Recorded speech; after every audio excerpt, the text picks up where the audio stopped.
Warahmatullahi wabarakatuh. Kami dari kelompok 5 akan memaparkan materi tentang segmentasi dan target pasar dalam digital marketing syariah. Kami dari kelompok 5 yang beranggotakan 4 orang. Saya sendiri dengan Muhammad Sadam Al-Andausi dengan NIM 22141137 dan rekan saya Dengan saya Rifki Mutohari dengan NIM 2214101138. Dan saya Abdul Aziz Mizanul Amal dengan NIM 22141107.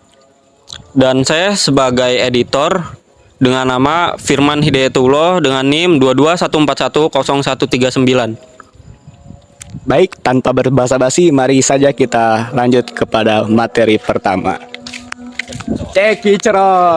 Baiklah, saya akan menjelaskan materi pertama, yaitu materi yang pertama itu ada latar belakang.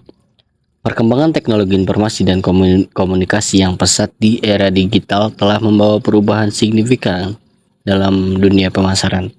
Digital marketing kini menjadi salah satu saluran utama yang digunakan oleh perusahaan untuk memasarkan produk dan layanan mereka kepada konsumen. Berbagai platform digital seperti media sosial, website, dan aplikasi memungkinkan perusahaan menjangkau audiens yang lebih luas, lebih cepat, dan lebih efisien dibandingkan dengan metode pemasaran tradisional. Namun, dalam konteks pasar Indonesia yang mayoritas beragama Islam, penting untuk memahami bahwa pemasaran produk dan layanan tidak hanya melibatkan aspek teknis dan strategi, tetapi juga harus mempertimbangkan prinsip-prinsip etika yang sesuai dengan ajaran Islam. Pemasaran yang sesuai dengan hukum syariah atau dikenal sebagai pemasaran syariah merupakan pendekatan yang menekankan pada kejujuran, transparansi, keadilan, dan larangan terhadap hal-hal yang diharamkan dalam Islam, seperti riba, goror, dan maisir. Disinilah segmentasi dan target pasar dalam digital marketing syariah menjadi sangat penting. Segmentasi pasar adalah proses membagi pasar menjadi kelompok-kelompok konsumen dengan karakteristik yang serupa sehingga perusahaan dapat menyusun strategi pemasaran yang lebih spesifik dan tepat sasaran. Sementara itu, penentuan target pasar yang tepat adalah langkah untuk memilih segmen pasar yang paling sesuai dengan produk atau layanan yang ditawarkan, yang dalam hal ini harus memenuhi syarat standar syariah. Seiring dengan semakin berkembangnya industri produk halal seperti makanan, kosmetik, dan layanan keuangan syariah, penerapan prinsip syariah dalam pemasaran digital tidak hanya terbatas pada produk, tetapi juga mencakup cara-cara perusahaan berinteraksi dengan konsumen. Pemasaran yang sesuai dengan syariah memerlukan pendekatan yang lebih holistik, yaitu dengan memahami kebutuhan dan preferensi konsumen muslim yang semakin sadar dan pentingnya berbisnis secara halal dan etis. Oleh karena itu, perusahaan harus mampu melakukan segmentasi pasar yang tepat sehingga pesan pemasaran yang disampaikan relevan dan sesuai dengan nilai-nilai Islam. Dan selanjutnya dalam konteks digital marketing, segmentasi dan target pasar menjadi lebih kompleks karena adanya berbagai alat dan platform digital yang memungkinkan perusahaan untuk menganalisis perilaku konsumen secara lebih mendalam. Penggunaan teknologi seperti big data, analitik, media sosial, dan algoritma berbasis kecerdasan buatan memungkinkan pengusaha untuk mengidentifikasi segmen pasar yang memiliki potensi besar untuk menerima produk atau layanan yang ditawarkan. Namun, meskipun teknologi memberikan peluang besar, perusahaan juga harus berhati-hati agar tidak melanggar prinsip-prinsip syariah dalam upaya mereka meraih keuntungan. Baik, selanjutnya yaitu tentang pengertian segmentasi pasar. Segmentasi pasar adalah proses membagi pasar keseluruhan untuk suatu barang atau jasa ke dalam beberapa kelompok yang lebih kecil, di mana para anggota masing-masing kelompok mempunyai kesamaan terhadap faktor-faktor yang mempengaruhi permintaan. Setiap kelompok terdiri dari orang-orang yang memiliki kesamaan dalam hal-hal yang mempengaruhi pilihan mereka untuk membeli produk atau jasa tertentu.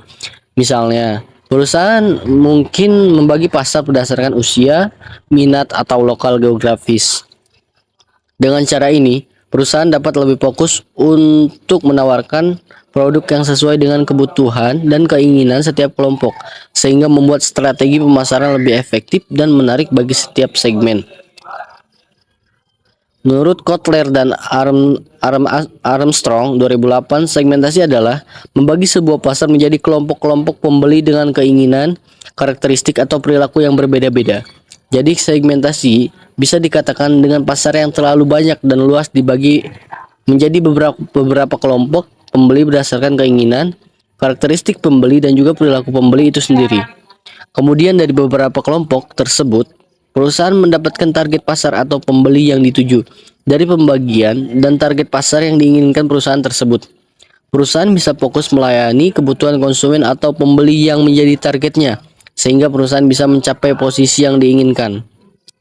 Menurut Mulyana, 2019 ada 3 manfaat atau kegunaan dari segmentasi pasar. Yang pertama itu dapat mengidentifikasi peluang pengembangan produk baru. Analisis yang cermat terhadap beberapa segmen pasar potensial menunjukkan adanya satu atau dua kelompok pasar yang memiliki kesamaan kebutuhan yang spesifik. Misal penawaran laptop komputer atau komputer jinjing, produk ini tercipta karena adanya pasar yang terdiri dari orang-orang sibuk yang menginginkan komputer dalam bentuk yang praktis, bisa dibawa kemana-mana. Dan yang kedua, dapat membantu mendesain program pemasaran dengan lebih efektif dalam meraih kelompok pasar yang homogen atau memiliki kesamaan-kesamaan karakteristik.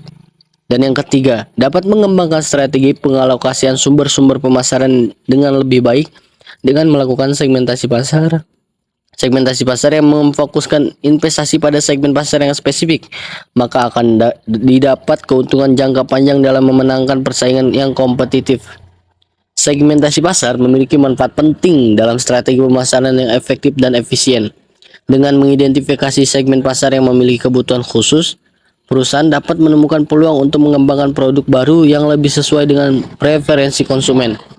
Seperti contoh, terciptanya laptop sebagai produk yang memenuhi kebutuhan orang-orang yang menginginkan komputer yang praktis dan mudah dibawa.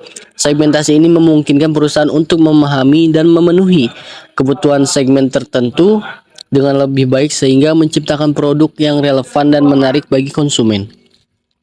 Selain itu, segmentasi pasar membantu perusahaan dalam merancang program pemasaran yang lebih terarah dan memaksimalkan penggunaan sumber daya pemasaran dengan mengalokasikan sumber daya pada segmen-segmen pasar yang spesifik.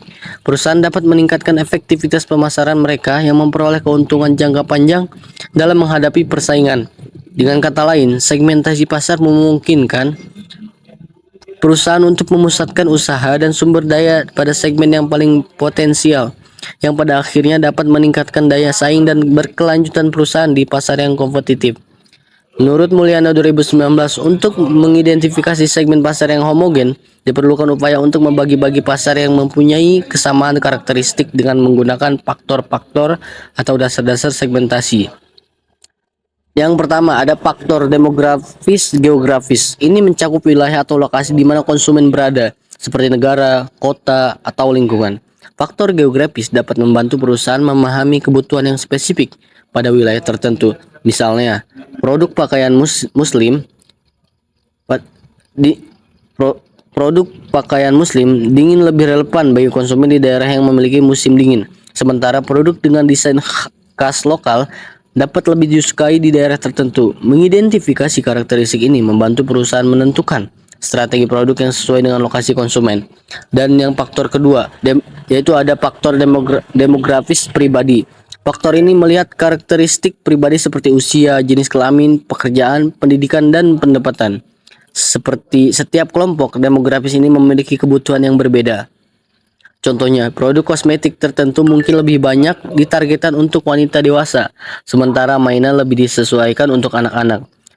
Menyesuaikan produk dengan faktor-faktor ini memungkinkan perusahaan untuk menawarkan barang dan jasa yang lebih relevan bagi setiap kelompok usia atau status sosial.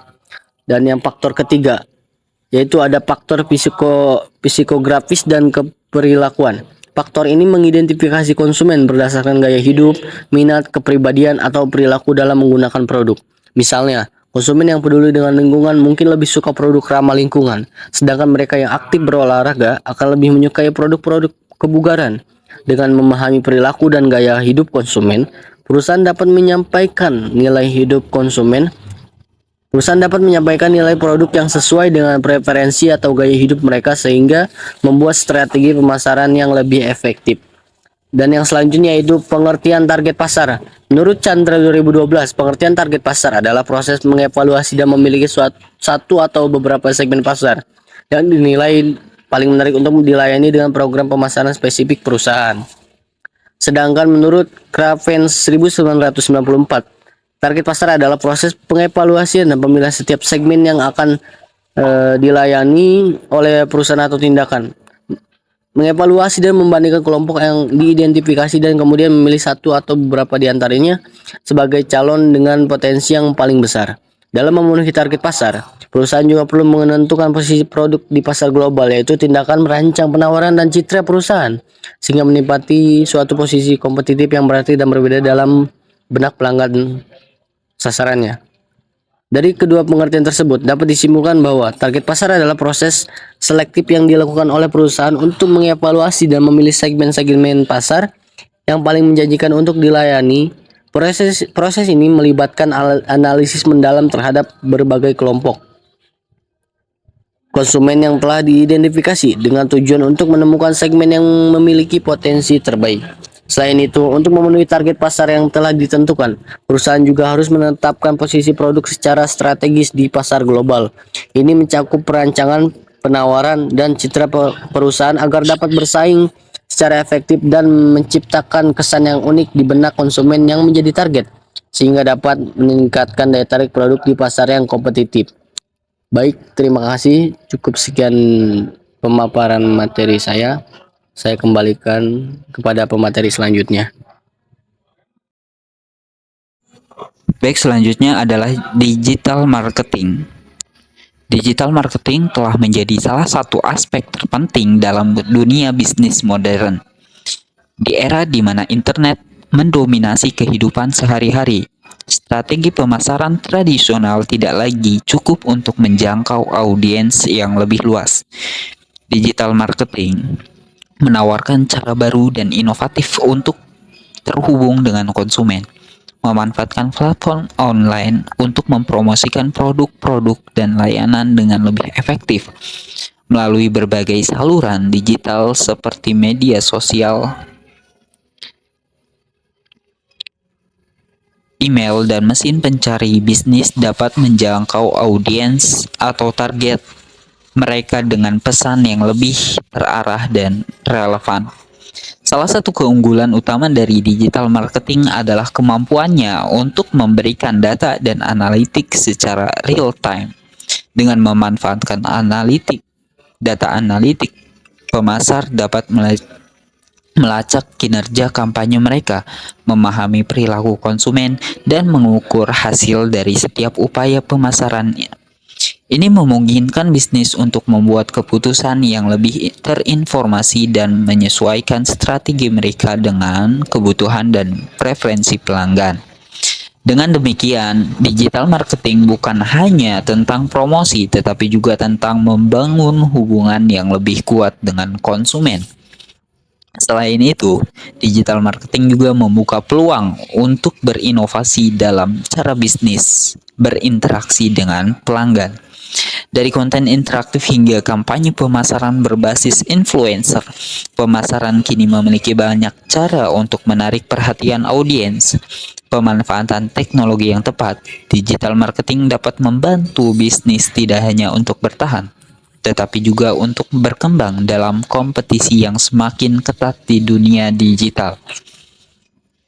Digital marketing adalah istilah umum untuk pemasaran barang atau jasa yang ditargetkan, terukur, dan interaktif dengan menggunakan teknologi digital. Tujuan utama dari digital marketing adalah untuk mempromosikan merek, membentuk preferensi, dan meningkatkan traffic penjualan melalui beberapa teknik pemasaran digital. Istilah lain dari digital marketing adalah online marketing atau internet marketing. Digital marketing sebenarnya hampir mirip dengan pemasaran pada umumnya. Namun, yang membedakan adalah perangkat yang digunakan. Selanjutnya ada jenis digital marketing. Setiap jenis digital marketing memiliki pendekatan unik dan metode pelaksanaan yang berbeda, mulai dari kampanye iklan, membayar hingga membayar, hingga konten organik yang dibagikan di platform sosial. Dengan beragam pilihan yang tersedia, bisnis dapat menyesuaikan strategi mereka untuk memaksimalkan jangkauan dan dampak pemasaran. Selain itu, pemanfaatan teknologi canggih dan alat analitik memungkinkan pasar untuk mengukur efektivitas setiap jenis pemasaran dan melakukan penyesuaian yang diperlukan. Adapun jenis-jenisnya adalah yang pertama ada Search Engine Marketing atau bisa disingkat dengan SEM. Jenis digital marketing yang satu ini melibatkan penggunaan mesin pencari seperti Google, Bing, Yahoo, atau Facebook. Yang kedua ada influencer atau affiliate. Marketing jenis digital marketing ini sendiri melibatkan pihak lain, yaitu diantaranya influencer atau mitra afiliasi dalam membantu pemasaran produk. Yang selanjutnya ada content marketing. Seperti namanya, content marketing merupakan strategi pemasaran yang melibatkan berbagai jenis konten, baik dengan cara membuat, mengelola, maupun memposting konten. Yang keempat ada email marketing. Email marketing merupakan strategi digital marketing yang kemudian dilakukan dengan mengirim email kepada pelanggan atau subscriber.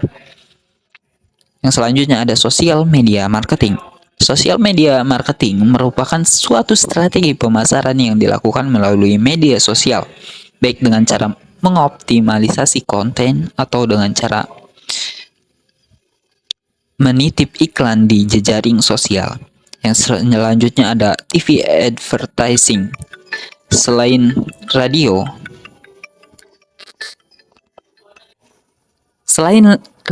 salah satu media lainnya yang kemudian masih sangat populer untuk digital marketing adalah televisi.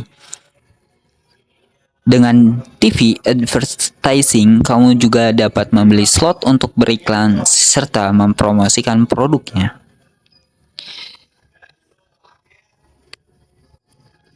Yang selanjutnya yaitu menentukan target pasar, di mana target pasar ini penting dalam digital marketing karena memiliki peran yang vital. Tanpa adanya target pasar dalam digital marketing, maka bisnis yang akan dijalani mengalami tanpa tujuan yang terarah. Jadi menentukan target pasar sebagai arah di mana jalannya bisnis tersebut akan dilakukan. Hal pertama yang harus dilakukan adalah memilih pasar, sasaran, atau siapa yang akan menjadi konsumen. Setelah mengetahui dan mengenali pasar, sasaran yang tepat, barulah mempelajari apakah produk yang akan dipasarkan tepat untuk para konsumen. Pemasaran syariah selanjutnya yaitu prinsip-prinsip pemasaran syariah. Pemasaran syariah adalah pendekatan pemasaran yang mengedepankan prinsip-prinsip etika dan moral sesuai dengan ajaran Islam, yang bertujuan untuk mencapai keseimbangan antara keuntungan bisnis dan tanggung jawab sosial. Prinsip dasar pemasaran syariah tidak hanya berfokus pada transaksi saja, tetapi juga pada pembentukan hubungan yang baik dengan pelanggan melalui kejujuran, keadilan, serta transparansi dalam transaksi. Nilai-nilai tersebut menjadi pondasi dalam setiap praktek pemasaran syariah, sehingga tujuan akhir dari pemasaran ini tidak hanya menghasilkan keuntungan finansial saja, tetapi juga memberikan manfaat sosial yang berkelanjutan dan meningkatkan kesejahteraan pada masyarakat. Pemasaran syariah merupakan suatu disiplin bisnis strategi yang memusatkan proses penciptaan, penawaran, serta pergantian value dari sesuatu inisiator kepada stakeholdernya, yang dalam totalitas prosesnya sesuai dengan akad serta prinsip muamalah dalam Islam. Pemasaran syariah adalah disiplin bisnis strategi yang berfokus pada proses penciptaan, penawaran, dan pertukaran nilai secara etis. Proses ini dirancang agar sesuai dengan akad dan prinsip muamalah Islam, memastikan seluruh kegiatan bisnis mengikuti aturan dan nilai-nilai syariah dalam interaksi antar inisiator dan para pemangku kepentingannya. Dalam pandangan Islam, yang menjadi tolak ukur dalam menilai kepuasan konsumen adalah standar syariah. Pandangan syariah adalah tingkat perbandingan antara harapan terhadap nilai produk atau jasa yang seharusnya sesuai syariah dengan kenyataan yang diterima. Salah satu prinsip utama pemasaran syariah adalah kejujuran dalam bertransaksi atau sidik, yang mencakup keterbukaan dan integritas. Dalam konteks ini, pemasar diharapkan untuk jujur dalam menyampaikan informasi produk kepada konsumen, menghindari informasi yang menyesatkan atau manipulasi. Yang selanjutnya adalah prinsip keadilan. Dalam pemasaran syariah berarti memastikan tidak ada pihak yang dirugikan dalam setiap transaksi. Pemasar syariah harus memperlakukan konsumen secara adil, baik dalam penetapan harga maupun dalam pelayanan purna jual. Yang selanjutnya ada prinsip amanah atau tanggung jawab, juga merupakan elemen kunci dalam pemasaran syariah. Dalam hal ini, pemasar memiliki kewajiban moral untuk memenuhi janji kepada pelanggan, seperti kualitas dan manfaat produk yang ditawarkan. Akhirnya, pemasaran syariah juga mengedepankan prinsip ikhlas atau keikhlasan dalam setiap interaksi bisnis. Prinsip ini mengajarkan agar setiap aktivitas pemasaran dilakukan dengan niat yang tulus untuk kebaikan bersama, bukan semata-mata demi keuntungan pribadi. Dalam pemasaran syariah, orientasi kepada kebaikan ini diharapkan dapat menghasilkan nilai yang lebih bermakna bagi konsumen serta masyarakat luas. Secara keseluruhan, pemasaran syariah memberikan perspektif yang berbeda dari pemasaran konvensional, di mana setiap prinsipnya tidak hanya membangun bisnis yang berkelanjutan, tetapi juga memberikan dampak positif secara sosial. Baik, selanjutnya ada segmentasi berdasarkan nilai-nilai syariah. Segmentasi berdasarkan nilai-nilai syariah merupakan suatu pendekatan yang menargetkan konsumen atau kelompok masyarakat dengan kepatuhan terhadap prinsip-prinsip Islam dalam setiap aspek transaksi. Segmentasi ini berusaha memahami konsumen yang mengutamakan etika, transparansi, keadilan, dan kepatuhan terhadap hukum syariah dalam keputusan pembelian mereka. Nah, dalam konteks pemasaran syariah, segmentasi ini tidak hanya mencakup pemenuhan kebutuhan material konsumen, tetapi juga mempertimbangkan nilai-nilai spiritual dan moral. Segmentasi berdasarkan nilai syariah ini memiliki keunikan tersendiri karena mengutamakan kejujuran dalam penawaran produk atau layanan, menghindari praktik penipuan atau riba, dan menerapkan prinsip-prinsip profit sharing atau bagi hasil sebagai alternatif dari sistem bunga. Bisnis yang mengikuti nilai-nilai syariah juga cenderung menghindari industri yang dilarang dalam Islam, seperti perjudian atau produk alkohol, dan justru mendukung produk-produk halal serta layanan yang sesuai syariah, misalnya dalam sektor makanan, kosmetik, dan keuangan. Prinsip dasar yang dipegang dalam segmentasi ini adalah keadilan dan transparansi. Prinsip ini berarti harga harus mencerminkan nilai sebenarnya tanpa memanfaatkan situasi konsumen yang tidak adil. Serta semua diskon dan promosi harus juga dilakukan secara jujur.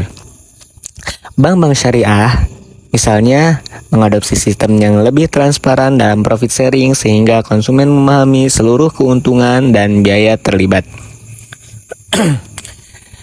Pada industri retail, perusahaan juga sering menggunakan promosi yang tidak menyesatkan konsumen untuk membangun kepercayaan kepada perusahaan tersebut. Konsumen dalam segmen ini umumnya memiliki pemahaman literasi keuangan syariah yang tinggi. Namun, masih ada tantangan dalam memperluas segmen ini karena banyak yang menganggap produk syariah lebih mahal atau sulit diakses. Oleh karena itu, peningkatan edukasi melalui media dan program pelatihan komunitas sangat dibutuhkan untuk memperluas segmentasi pasar berbasis nilai syariah ini. Segmentasi berdasarkan nilai-nilai syariah merupakan pendekatan yang menekankan pada pemenuhan kebutuhan konsumen secara material dan spiritual dengan tetap berpegang teguh pada prinsip-prinsip syariah. Segmentasi ini bertujuan untuk menjangkau konsumen yang mengutamakan kehalalan dan nilai-nilai moral dalam setiap aspek kehidupan mereka, termasuk dalam aktivitas konsumsi dan transaksi bisnis. Dalam pemasaran syariah, ada beberapa komponen penting yang perlu diperhatikan untuk membangun hubungan jangka panjang dengan konsumen melalui pendekatan yang etis dan berbasis nilai. Yang pertama ada kepatuhan pada prinsip halal dan haram. Segmentasi syariah sangat mempertimbangkan aspek halal dan haram dalam setiap produk dan layanan yang ditawarkannya. Yang kedua ada pentingnya keadilan dan transparansi dalam harga. Dalam pendekatan syariah ini, penetapan harga harus adil dan mencerminkan nilai-nilai sebenarnya tanpa adanya eksploitasi. Selanjutnya, ada penerapan sistem bagi hasil. Alih-alih sistem bunga yang dilarang oleh Islam, segmentasi berbasis syariah menerapkan sistem bagi hasil atau profit sharing. Ini biasanya juga dilakukan dalam perbankan syariah, di mana bank dan nasabah berbagi keuntungan dari investasi yang dilakukannya. Selanjutnya ada etika dalam komunikasi pemasaran. Dalam segmentasi syariah ini, pemasaran yang dilakukan harus berbasis dari manipulasi, iklan berlebihan, atau praktik yang dapat menyesatkan konsumen. Selanjutnya, fokus pada produk yang bermanfaat dan baik. Produk yang baik dalam konsep syariah tidak hanya harus halal, tetapi juga harus memiliki kualitas yang baik dan memberi manfaat kepada konsumen. Selanjutnya ada peran edukasi dan literasi syariah. Banyak sekali konsumen yang masih belum memahami secara menyeluruh tentang prinsip-prinsip syariah dalam bisnis dan pemasaran. Oleh karenanya, perusahaan yang menerapkan segmentasi syariah juga memiliki tanggung jawab untuk meningkatkan literasi syariah di kalangan konsumen melalui kampanye edukatif, seminar, atau media sosial yang menjelaskan keuntungan dan kelebihan produk syariah tersebut. Selanjutnya ada penggunaan teknologi untuk efisiensi dan kepatuhan syariah. Teknologi memainkan peran besar dalam digital marketing syariah, terutama dalam hal transparansi dan kepatuhan terhadap prinsip-prinsip syariah.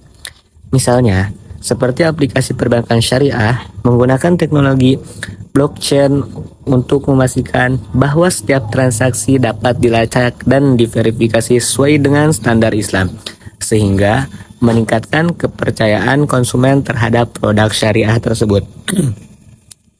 Yang selanjutnya ada segmentasi berdasarkan gaya hidup syariah. Nah, selain hanya fokus pada produk yang halal, banyak perusahaan kini menyasar konsumen yang memiliki gaya hidup Islami.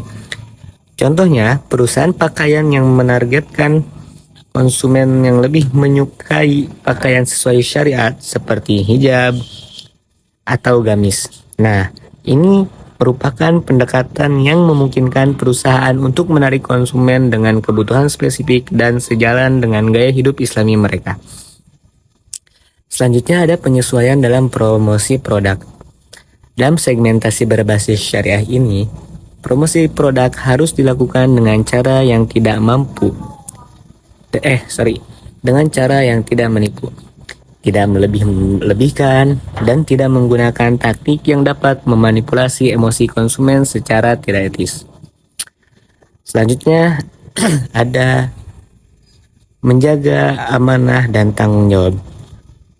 Dalam Islam, Amanah atau tanggung jawab merupakan suatu prinsip yang sangat penting. Pelaku bisnis diharapkan dapat bertanggung jawab terhadap produk atau jasa yang mereka tawarkan, dan juga harus menjaga kepercayaan yang diberikan oleh konsumen-konsumennya. Selanjutnya, kita akan membahas peran teknologi dalam segmentasi atau dan target pasar syariah. Peranan ini, yang pertama ada peran teknologi dalam memperluas pasar syariah. Yang kedua ada segmentasi pasar yang lebih tepat. Yang ketiga ada pengembangan produk dan layanan syariah yang inovatif. Yang keempat ada personalisasi dan pengalaman pelanggan. Yang kelima, platform digital dan media sosial untuk edukasi. Yang keenam, ada efisiensi operasional dengan teknologi. Yang ketujuh, konektivitas global. Selanjutnya, ada peningkatan keamanan transaksi. Yang kesembilan, penggunaan AI untuk prediksi kebutuhan pasar. Yang ke-10 ada penerapan teknologi untuk kepatuhan syariah. Yang selanjutnya, saya akan membahas tentang strategi digital marketing yang sesuai dengan prinsip syariah. Nah, prinsip syariah dan strategi utama yang bisa diterapkan dalam konteks digital marketing syariah yaitu ada beberapa poin. Di antaranya ada menghindari konten yang melanggar syariah. Selanjutnya, harus memperhatikan konsep halal dalam promosi produk, mengedepankan prinsip adil dalam harga dan promosi. Yang selanjutnya, harus memanfaatkan teknologi untuk transparansi dan kepercayaan.